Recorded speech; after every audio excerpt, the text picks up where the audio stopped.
Look at the teams. And there are no real surprises in that Rangers lineup, which looks immensely powerful, despite the fact that there's no Souness, Durant, Davy Cooper or McCoist. And they have Derek Ferguson and Andy Gray on the bench.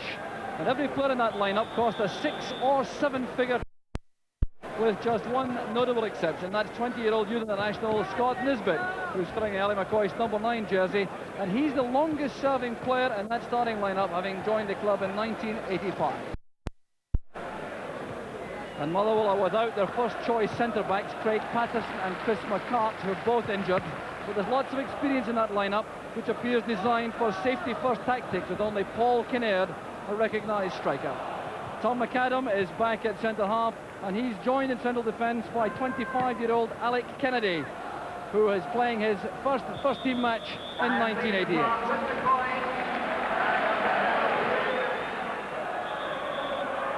Another huge crowd as Motherwell, still without a Premier League win, start the match against the league leaders. So looking very much a home banker for any one doing the coupon, and it's Rangers who try to get forward straight away, but Alec Kennedy having to settle very quickly in perhaps the toughest task in the Premier Division at the moment, playing against Rangers at Ibrox.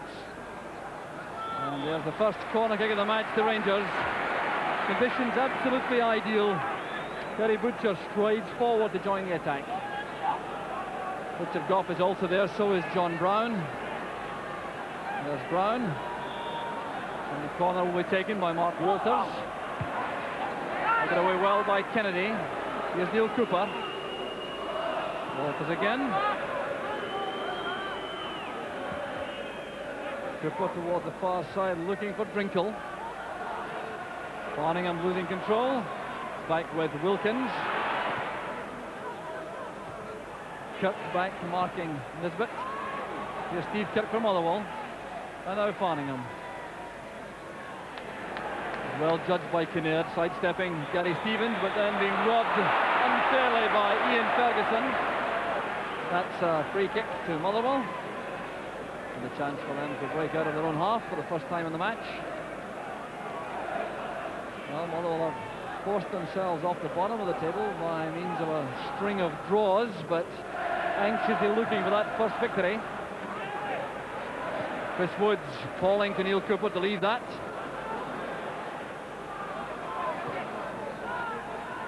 Brown to Goff. And now Stevens. Wilkins calls for the ball in the middle.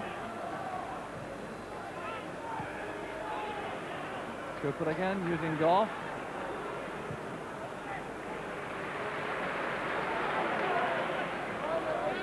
Wilkins very much the focal point of the Rangers build-up from midfield.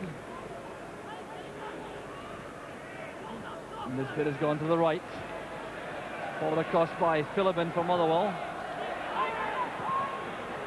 Wishart's hurried clearance goes straight to John Brown.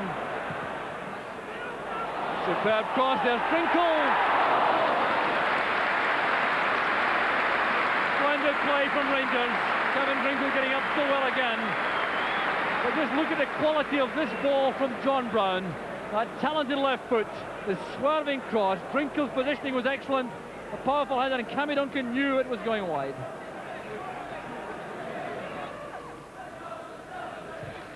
Butcher's header. There's McAdam and Kirk. Sullivan looking for Kinnaird, but Goff read that. Wilkins now, a stumble from Drinkle, allowing Philibin to collect for Motherwell. This is Boyd. Linking well with Kinnaird. High ball for Farningham. Good effort that from Farningham. Judged it well in the drop with John Brown closing in. Good build-up from Motherwell on the left, involving Boyd and Kinnaird. Long ball beyond John Brown for the first time volley from Farningham. Well taken by Woods.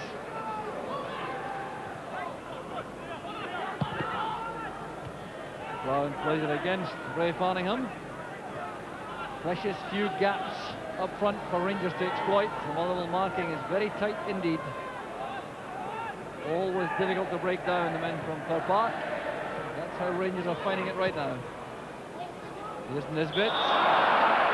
Fine turn that by Nisbet. Alec Kennedy caught completely and bringing down the Rangers striker. This is fine play from Nisbet. The pass came from Brown. The dummy from Nisbet, the quick turn, and Kennedy was completely deceived. Well, the referee Mike McGinley considers that was serious enough to merit a serious lecture for Alec Kennedy, who appeared simply to be beaten all ends up by that move from Nisbet, rather than displaying any malice. Free kick to Rangers. Nisbet has recovered. It's Mark Walters over the set piece.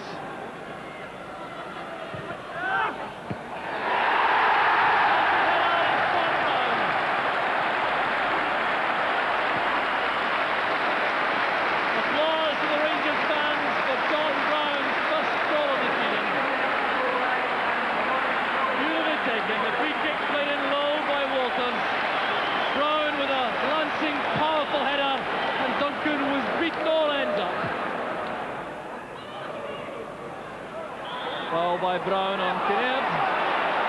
Kinnaird has judged the bouncing ball well. So Motherwell now forced to come forward. They have to find the net if they are to take anything from the match. There's Russell. Won by Goff. Here's Wishart.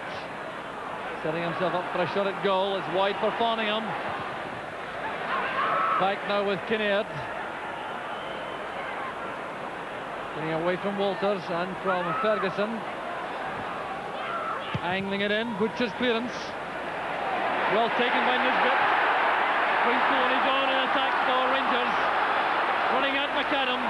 Trinkle against McAdam. And a free kick appears to be given, yes.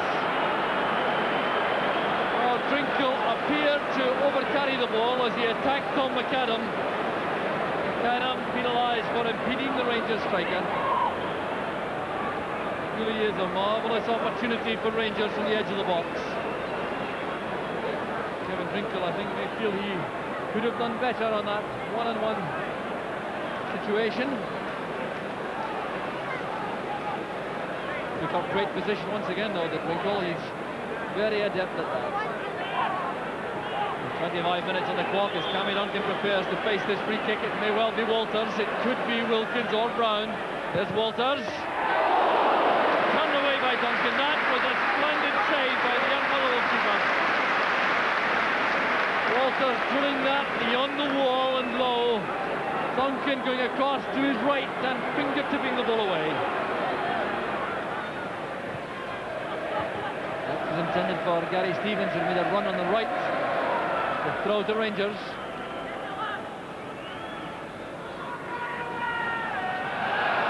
Phillips tangling there with Walters. Still Rangers have possession. They've had so much of it in this first half. There's Butcher. That's towards Trinkle. Kennedy's clearance. Good play from Ferguson. Beaten away by Duncan. Good goalkeeping. Some explosive play again from Ian Ferguson. It was Trinkle who headed the ball high, then it was Kennedy. Now look at this play from Ferguson, chesting it down, the change of pace away from Boyd, the driven ball inside, and Duncan did well.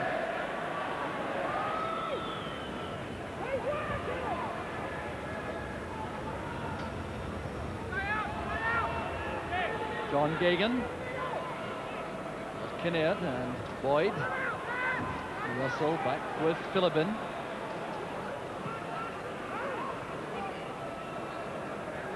Here's Russell linking with Kirk. Good play from Motherwell. There's Russell. A magnificent goal for Motherwell. Small band of Motherwell fans celebrate 2 minutes from the interval. And one of Rangers' finest players the last 10 years or so. Bobby Russell scores a brilliant goal here for Motherwell. There was Kinnaird, there was Russell now striding at the Rangers defence. The return pass came from Kirk. The rifled shot low into the corner.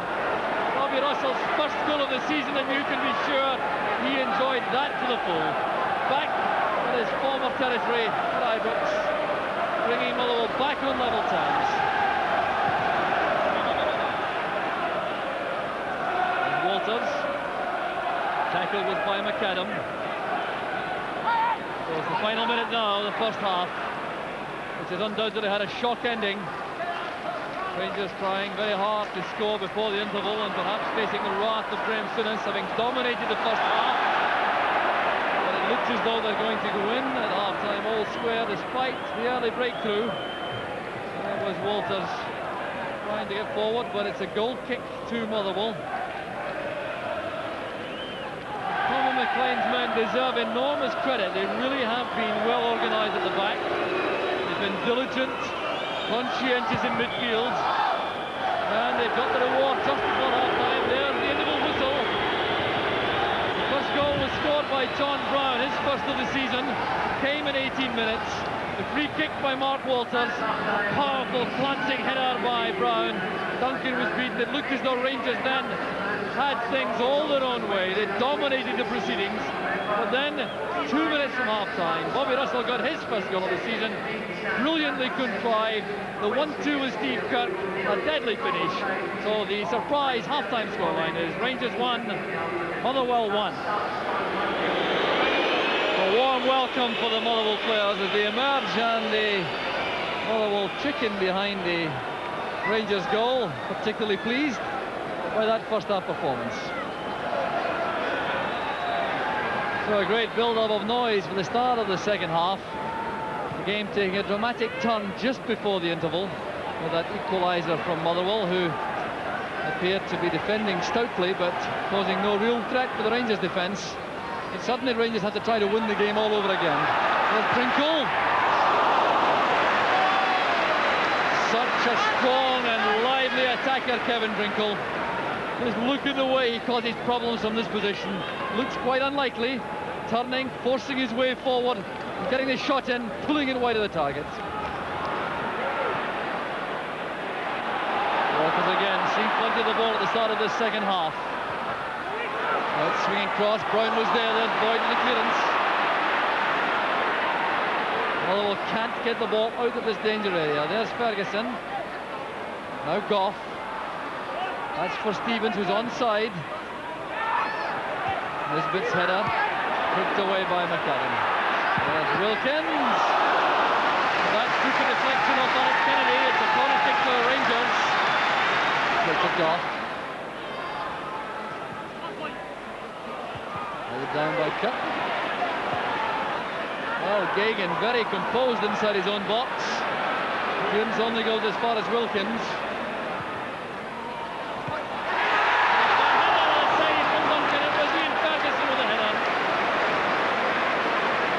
Superb goalkeeping by Duncan. And the problem is not yet over for the Motherwell defence. Tremendous onslaught this from Rangers. Here's Mark Walters. Behind here by Cook. Then by Russell. Here's Farningham. Wishart.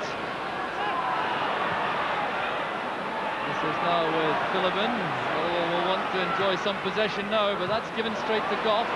But it comes it to Boyd. Now Stevens. The run's being made by Nisbet. That's from McAdam, and it's back with Cammy Duncan.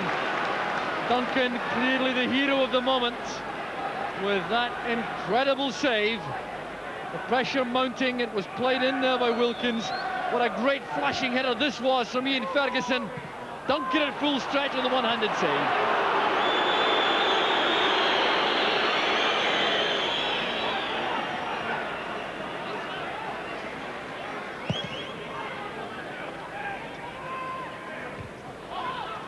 Header helped on by Nisbet.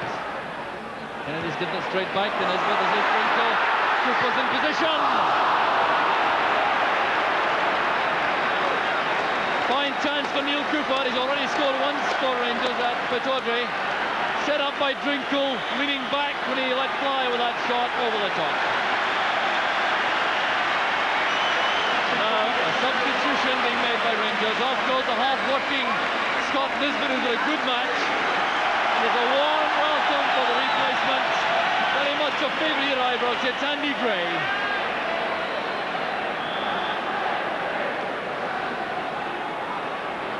Now Brown.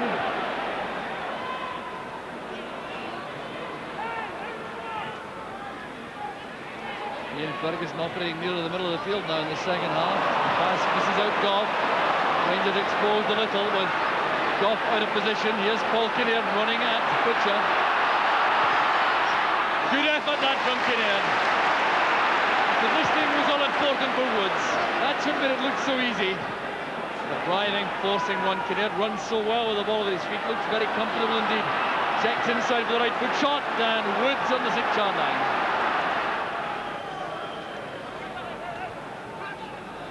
Here's Ian Ferguson.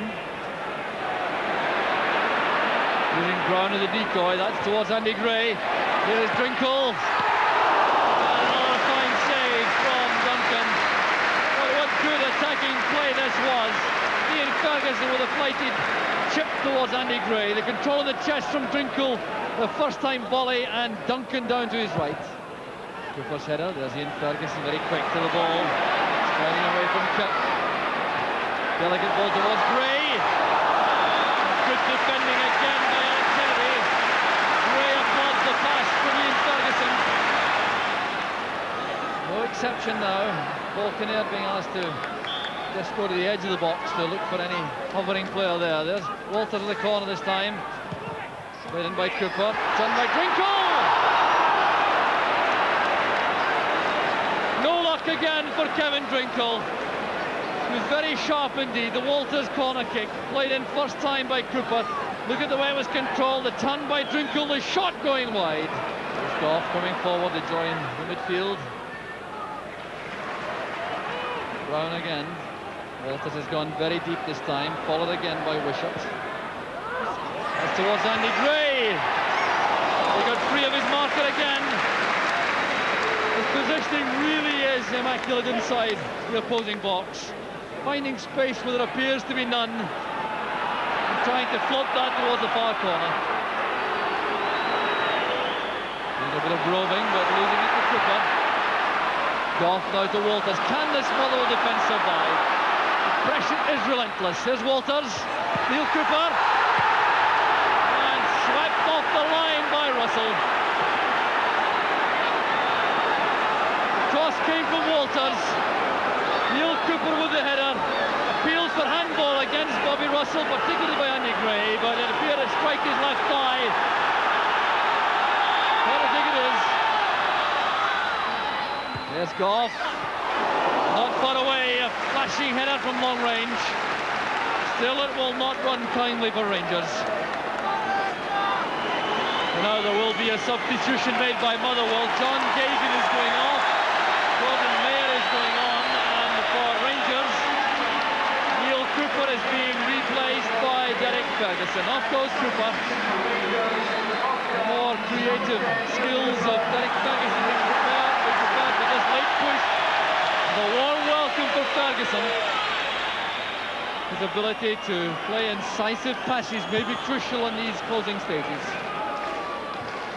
Goff's header, up goes Andy Gray. Drinkle now trying to go beyond Kennedy, and a fine effort by Drinkle. Well, what a good striker he is. This was well taken by Drinkle. The high ball forward, Andy Gray causing problems. There was Drinkle nodding it into space. Powerful shot, Duncan well positioned. And less than 10 minutes remaining as Rangers battle on. Time in the match where stamina will be crucial. Motherwell really must be feeling the pace now. They've been under the collar for so long. They will have to show their strength and fitness if they're to hang on further. There's Brown back with Wilkins. Andy Gray going up with Goff. Hooked away by Kennedy, but there was pushing going on.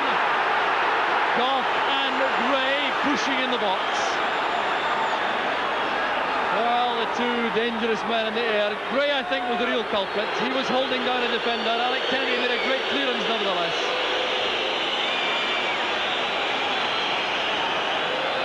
And the change being made is the departure of Bobby Russell, perhaps now feeling the pace in the late stages. He's had a fine match for Motherwell, the scorer of that superb equalising goal before the interval. Off he goes to be replaced by the powerful figure of Steve Cowan.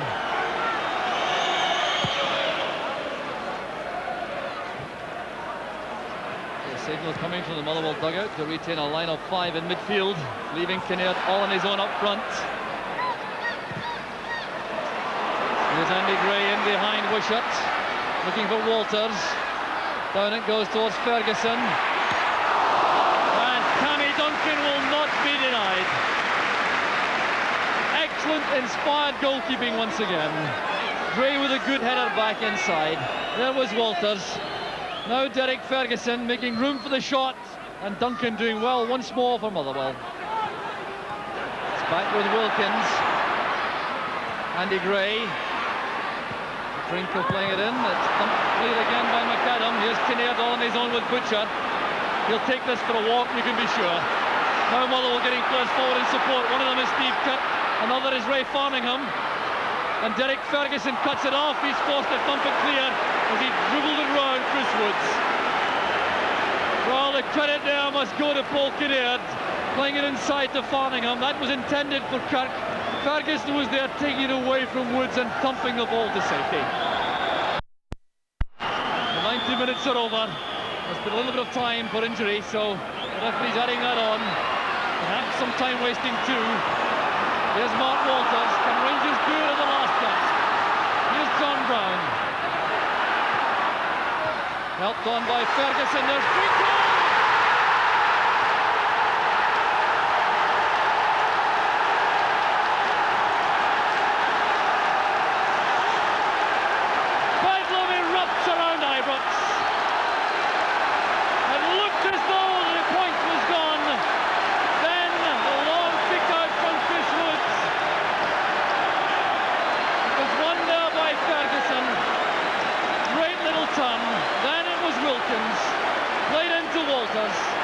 On the far side was John Brown. Now watch the way this is helped on by Ian Ferguson. And there was Drinkle unmarked to win the match for Rangers. Well, barely enough time, I'm sure, to restart the match. Just listen to the action of the Rangers fans. There's Goff's header. Cowan lobs it back into the danger area. This Woods collects. And the most valiant effort from Motherwell appears to be for nothing. We've got 2 minutes of time added on. There can't really be much more. There's Tom Boyd. Surely now Motherwell cannot have the reserves to come back. No, there goes the final whistle. A remarkable second half.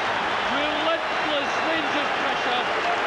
Stout, determined defending by Motherwell. But Kevin Drinkle is the man of the moment with that header in the final minute to break the hearts of Motherwell and keep the Rangers' march towards the league title intact. The final score in dramatic fashion. Rangers 2, Motherwell 1. And did you ever think that winning goal was coming? I think you always think you're going to get it. I think with the amount of pressure that we had them under in the second half, it was just a matter of keeping our heads and being patient. I know the fans were probably a bit frustrated, but the game does last 90 minutes, sometimes a little bit more than 90 minutes as it did today, Jock, with a bit of injury time. And you've just got to keep pegging away in games like this, and we got the reward for our persistence and keeping calm and keep putting our passes together. We never just continued to lump it straight in there. We tried to play a bit of football, even late on in the game, and it worked with Derek Ferguson playing a lovely bit of football in the midfield and sending John Brown away down the wing. But from the striking point of view, does that kind of relentless onslaught make life more difficult for you? It does. There's always a lot more bodies in the box, Jock. It's never easy to score goals these days. People make it very difficult. And I think when a team like Motherwell come and put up the shutters like that, it's very hard to find any sort of space in the penalty area. But fortunately, Kevin Drinkle found 6 inches or 2 to nod that one in. It was great to see it go in. I mean, it went over my head and I threw it for a goal kick, and I looked round and there was Kevin coming. It was great to see. How do you think they'll cope on Wednesday night? I think we'll cope well. I mean, people are saying, and a lot of people are saying, that the game's over, 2-0 was too much. But I don't see it that way. I know the players don't. I know the lads are confident. They feel the scoreline flattered Cologne a great deal over there. The lads felt they dealt with them quite comfortably for 75 minutes and probably got too confident in the last 15 and pushed men forward when we probably could have accepted a 0-0 or a 1-0. And the lads feel confident. I mean, you look around this place, and if we get an early goal on Wednesday, Jock, with 40-odd thousand here screaming down the Germans' neck, I don't think they'll fancy it. I can remember when Everton played a German side, Bayern Munich, in the semi-final, and we went 1 down at Goodison, but in front of 50,000, as soon as they got back in the game, they just folded completely. And I can see that sort of thing hopefully happening on Wednesday. If we manage to get an early goal and get the punters here behind us, that'll frighten the life out of the Germans.